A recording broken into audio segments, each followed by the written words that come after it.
శ్రీనివాస్ గారు కూడా జాయిన్ అవుతున్నారు, ప్రముఖ విశ్లేషకులు, అలాగే విభజన ఆంధ్రప్రదేశ్ హక్కుల కోసం నిత్యం పోరాడే నేత. చలసాని గారు, ఏంటి బడ్జెట్ మీద మీ ఒపీనియన్? మనతో పాటు రఘునాథ్ బాబు గారు అలాగే చరణ్ కౌశిక్ ఉన్నారు. కొంత ఇంట్రెస్టింగ్గా ఉంది, అంటే మధ్యతరగతికి కాస్త ఊరటనిస్తూ ఉన్నట్టు ఉందా, కనిపిస్తోందా, టు బీ ప్రాజెక్టెడా? అలాగే ప్రభుత్వ పెట్టుబడులు పెంచడానికి మూడో ప్రాధాన్యత రంగంగా ఉండడం మీద నేను మాట్లాడుతున్నాను. అలాగే స్టార్టప్లకి రుణాలు ఇచ్చేదాన్ని లిమిట్ని పెంచుతున్నారు, రైతులకు ఇచ్చే కిసాన్ కార్డుల మీద దాన్ని పెంచారు, లాజిస్టిక్ వ్యవస్థగా పోస్టల్ని, అంటే ఇట్స్ లైక్ ఏ ట్రాన్స్ఫర్మేషన్ అనుకోండి పోస్టల్ని. సో ఏంటి ఓవరాల్గా మీకు ఎలా అనిపిస్తుంది? మొట్టమొదటిగా వీక్షకులకి మీ అందరికీ కూడా నమస్తే, నమస్కారాలు చెప్పుకుంటూ ఇక్కడ ఉన్న రఘునాథ్ బాబు గారితో ఏమంటే చాలా ధన్యవాదాలండి. మీ ప్రభుత్వం ఇవాళ మధ్యతరగతి జీవులకి ముఖ్యంగా 12 లక్షల వరకు లెక్క ప్రకారం చూసుకోవాలంటే 12,75,000 వరకు, అంటే శాలరీడ్ ఎంప్లాయీస్కి 75,000 స్టాండ్ డిడక్షన్, తర్వాత ఇంకా అడిషనల్గా అయినా సరే నిజంగా అభినందనీయం. ఈజ్ లాంగ్ వెయిటింగ్ అండి. ఇది ఇవాళ మధ్యతరగతి అదొకటే కాకుండా మిగతా ఏదైతే పథకాలు ఏదైతే ఉన్నాయో దాంట్లో ఇప్పుడు మీరు అన్న అంటే రైతులు కూడా దాంట్లోకి వస్తారు. ఎవరంటే పెద్ద పెద్ద రైతులు ఉన్నారు. కిసాన్ క్రెడిట్ కార్డులు మాత్రమే కాకుండా రేపొద్దున వాళ్ళు 3 స్కీమ్స్ ఏదైతే వాళ్ళు పెంచాలనుకుంటున్నారో దానికి కూడా నిజంగా అభినందనీయం. ఒక అంటే ఈ రంగాల్లో వీటిలో మాత్రం వారికి అది చెప్తా ఉన్నానని. కానీ ఆంధ్రప్రదేశ్ నెత్తిన శనిలా దాపురించిందండి కేంద్ర ప్రభుత్వం, ఒక దరిద్రంలా దాపురించింది. కాదండి, నేను అది కూడా చెప్పాలి. తెలంగాణకైతే విషమే కురిపించింది అని నా అభిప్రాయం. నేను సింపుల్ గా ఆంధ్రప్రదేశ్ తెలంగాణకి ప్రత్యేకంగా మాట్లాడారు.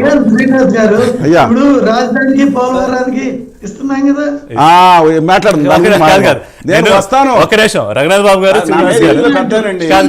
ముందు బాణం వేయాలి, బాణం వేసి ఆయన హోల్డ్ చేస్తారు. రఘునాథ్ బాబు గారు కాదు, ఆంధ్రప్రదేశ్ తెలంగాణ మాట్లాడదాం, ఎందుకంటే దేశవ్యాప్తంగా ఒక చర్చ అయితే 2 రాష్ట్రాల గురించి, మన తెలుగు రాష్ట్రాల గురించి మనం ఖచ్చితంగా మాట్లాడుకోవాలి. బీహార్ గురించి అభినందన సార్, నేను అభినందన చెప్తాను. నేను చెప్పడం మర్చిపోయాను అభినందనలో. బీహార్ కోసం నిజంగా మీరు చేసిన త్యాగాలు, నిజంగా బీహార్ ఎన్నికలు దృష్టిలో పెట్టుకుని నిజంగా మీకు బీహార్ తరఫున అభినందనలు తెలపడం మిత్రులు చాలా మంది ఉన్నారు. అలాగే గుజరాతీ మారవాడి వ్యాపారుల కోసం, అలాగే గుమా వ్యాపారుల కోసం మీరు చేస్తున్న అద్భుతమైన కార్యక్రమాలు గుజరాతీ వాళ్ళు ధన్యవాదాలు చెప్తారు. ఇప్పుడు ఈ 6-7 నెలల్లో ఆంధ్ర గండిచ్చాము, అది వస్తున్నాను, అది కూడా వస్తాను, పెద్ద పక్కన మాట్లాడతాను. మీకు ప్రతిదీ అర్చిపండ్లు ఒలిచిపెట్టినట్టు మీకు చెప్తాను. మీకు కూడా మాట్లాడుకుందాం. మీరు ఎలా మాకండి, అక్కడే ఉండండి సార్. ఉంటారు మనకి దగ్గర టైం ఇచ్చారు. సో కాదు, ఒకటి మీరు చెప్పినట్టు అభినందించినట్టు ఇన్కమ్ ట్యాక్స్ అనేది నిజంగానే ఒక అతిపెద్ద ఊరట. రెండోది ఇంకా చాలా రంగాల మీద పన్ను తగ్గింపు. జిఎస్టీని ఇప్పుడు మనం మాట్లాడలేము, ఎందుకంటే జిఎస్టీ కౌన్సిల్ వేరు, దాని వ్యవహారం వేరు, ఆ పన్నులు ఇప్పుడు కాదు సార్. ఇంతకుముందు ఉంది కాదు, ఇంతకుముందు మీకు గుర్తుంది కదా, మనకి బడ్జెట్ వస్తే సబ్బుల మీద తగ్గుతాయి దగ్గర నుంచి, పౌడర్ల దగ్గర నుంచి, టీవీల దగ్గర నుంచి ప్రతిదీ ముందు పెట్టుకుని చూసుకునేవాళ్ళం. ఇప్పుడు పరిస్థితి మారిపోయింది, ఎందుకంటే జిఎస్టీ కౌన్సిల్, ఆ పన్నుల వ్యవహారాలు వేరు.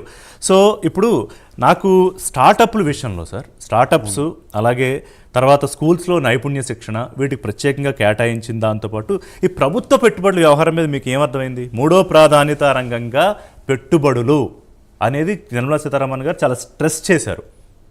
అలాగే ఎక్స్పోర్ట్స్, ఇంపోర్ట్స్, దానికి సంబంధించి కూడా ఒకవైపున డిజిన్వెస్ట్మెంట్, సపోజ్ స్టీల్ ప్లాంటే ఉంది అంటే నేను ప్రత్యేకించి దాని గురించి కదా ఎగ్జాంపుల్ చెప్తున్నా.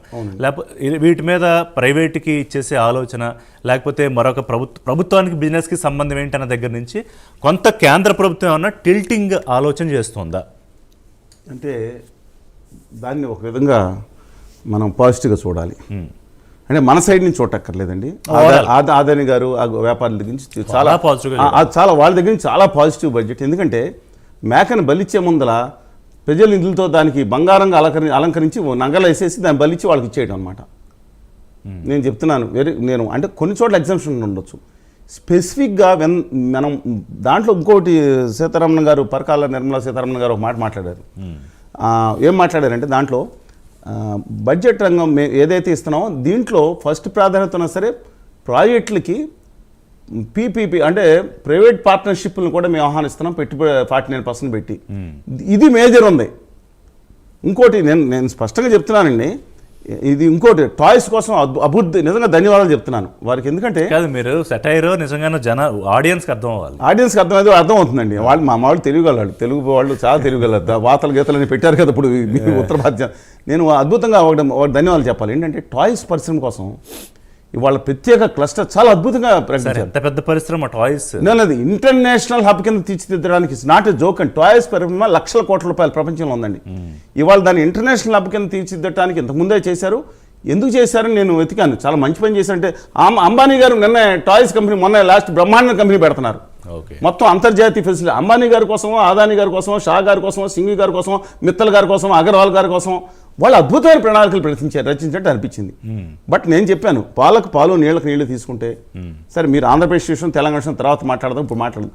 దేశ స్థాయిలో చూసుకుంటేనండి ఒక ఆర్థిక మనం ఇవాళ ఫిజికల్ డెఫిసిట్ను కూడా తగ్గించడానికి నిర్దిష్టంగా FRBM నామ్స్ మేనేజ్ చేసుకోవడానికి ఏదైతే చర్యలు తీసుకుంటారో అది కనుక అమలు చేస్తే నిజంగా కొంచెం ఫైనాన్షియల్ డిసిప్లిన్ మన రాష్ట్రాలు ఫైనాన్షియల్ డిసిప్లిన్ తప్పిపోయినాయండి.